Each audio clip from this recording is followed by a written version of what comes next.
All right, one more thing before we get to riveting. This hinge here, underneath here, there is some reinforcement brackets in here, and I think they're two L-shaped brackets, but they form basically a U.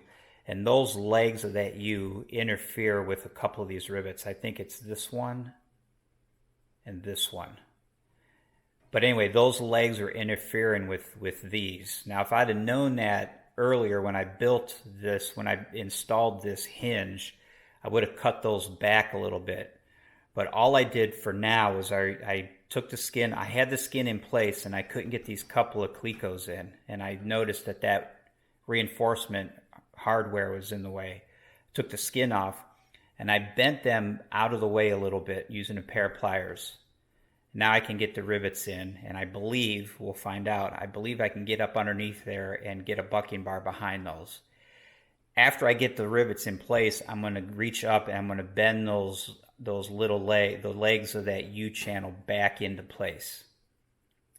But keep that in mind, that you may have some interference issues here. Make sure you solve that problem before you start riveting the skin on. All right? All right, now we'll get to it.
Howdy everyone. Alrighty, so here it is. Here are the two bottom skins riveted to the, what is this? This is the left wing. So you can see that I still have some blue tape on this edge here. This is the side that mates to the fuselage. The blue tape represents rivets that I am not supposed to rivet at this time. However, you can also see clecos. I've decided I'm not going to put any rivets in here at all until after I get the wing fitted to the airplane. So I'm going to hold off on those. I just got done squeezing this very top row of rivets that hold the flap hinge to the wing. So I squeezed all of those. And then of course I've gone back and I've wiped everything down a little bit just to get the Sharpie marker off of it from where I had marked the rivet sizes, and to also just to get rid of the smudges and the fingerprints and stuff like that, so it looks nice. So that's that. You can see the access plates are still clecoed on. I'm in no hurry to screw those in place. I've got my cover down here for my pitot blade, again just clecoed in place. I've got the gasket hanging there for the blade, just to remind me that at some point I've got to take that off and put the rubber gasket under it. This is the outer skin. Of course, up here is where the aileron would be. You can see I've got some blue painter's tape along the edge. I've got that on the entire edge all the way down, and that's just for just to keep the edge protected a little bit and to keep me protected a little bit. It's mainly on there because when I was fitting the aileron and the flap, when I was fitting those two in here, I didn't want this edge of the skin to rub on the skin of the aileron and flap. So I just put some blue painter's tape to protect the skins. And then now that I'm done fitting everything, I just decided to leave it. But there it is. Let me see if I can get a little bit of a better angle. And it's a pain in the butt. Like I said, for me, it was just because I'm not a very savvy riveter, and it was a real struggle for me, especially these up here, because you have to reach in from underneath the skin. So getting these top ones were a pain, and then getting these few top rivets on the rib were a real chore. And you have to reach through this access cover. You have to reach all the way down to get like these rivets, and that's a huge pain. So are all of the rivets absolutely perfect? No. Are some of them questionable? Maybe a couple, but they were not worth drilling out and trying to make the same mistake twice, so I just left a couple. The other ones are all, they're fine. I mean, if they were really like basically falling out of the skin, obviously I would fix them, but they're not all perfect. The vast majority of them are super nice.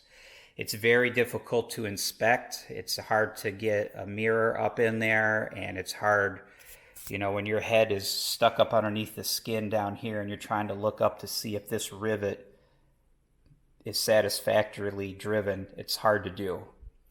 It's just hard to check. You can't really reach up in a lot of these places and get a gauge on it. So you either have to go by feel or try to get a mirror up in there. So it's tedious at best, but like I said, at this point, you should know by the feel of the bucking bar and the feel of the gun if a rivet's been set or not. A lot of people say they can tell by the sound. I cannot. But anyway, that's enough gabbing. I'm happy with it overall. Like I said, it's not absolutely perfect. There are a few rivets that were driven a little too hard, and they're a little sunken. I wouldn't call it a full-on dent, but they just look a little more recessed than some of the others. But it's fine. I mean, you can see, of course, this is just video, but you can see they came out decent. So this is done for now. I'm going to move on to making my manual flap conversion. That's what I'm going to start working on next. All right. Talk to you guys later. Thanks for stopping by. See ya.